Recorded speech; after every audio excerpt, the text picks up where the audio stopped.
Can We Afford the Green New Deal? By Yeva Nersisyan and Randall Wray. Conclusions. With appropriate policies, Keynes thought we could snatch from the exigency of war positive social improvements. Keynes, 1940. The same thing is true today. We can either be reactive and respond to the calamities created by climate change as they happen, as we already do with droughts and hurricanes, or we can use this crisis as an opening for progressive change. This is why the Green New Deal includes a wide range of social initiatives: jobs for all, ending forever wars, taxing the rich, student debt relief, free public colleges, access to child and elder care, and so on. At the same time, we need to plan for the implementation of these Green New Deal components on a pace that does not significantly raise inflation. What Keynes was arguing against in How to Pay for the War was the policy of allowing the economy to adjust to the realities of the war through an inflation tax. If we do have to fight inflation, we need to ensure the battle is not waged on the backs of workers. The inflation tax permanently lowers consumption. Deferred compensation only postpones consumption. Table 2 provides resource numbers for each category: resources released, resources needed, and net increase in the demand for resources. Our plan would be approximately net zero in terms of resource use if we impose the payroll tax surcharge.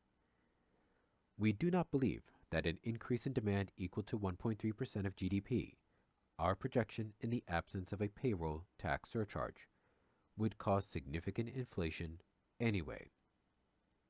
So even without the payroll tax surcharge, we do not anticipate inflationary pressures. However, we leave that as an option, and of course the surcharge could be higher or lower as necessary. Even with the surcharge, households would be better off in the short run, and substantially better off in the long run as their retirement pay is boosted. Our main goal has been to set out a framework for analyzing the Green New Deal's true costs, not to promote any particular estimate, as we noted above. There are considerable uncertainties associated with estimating the resource needs and savings from major economic programs. Our goal is to change the debate from estimating financial costs to a careful assessment of resource needs and availability. We need an informed discussion of the best method of reducing resource use, should that become necessary, so as to free up resources for the Green New Deal. We have discussed deferred compensation as a preferred method.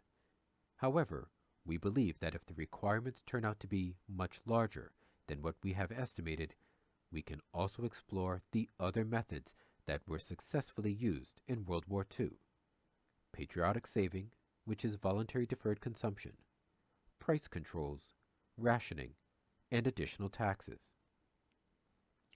Most importantly, if taxes are to be used, they must be formulated to reduce resource use, not to raise revenue.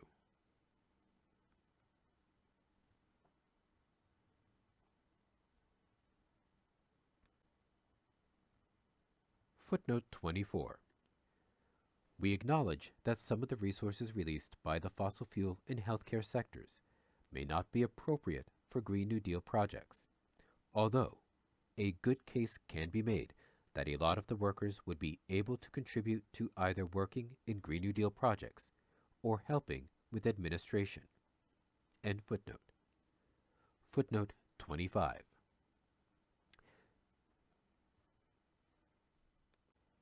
Miscellaneous Green New Deal projects includes student debt relief and free college, public infrastructure, and universal child care, some of which is included in the Green New Deal resource requirements.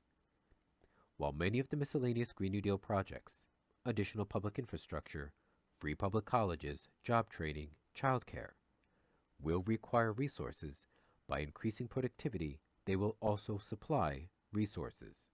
So, we have assumed their resource use nets to zero.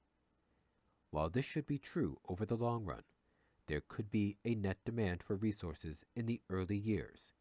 Whether this is inflationary depends on whether they are phased in as resources are made available. That in turn requires careful planning. End footnote.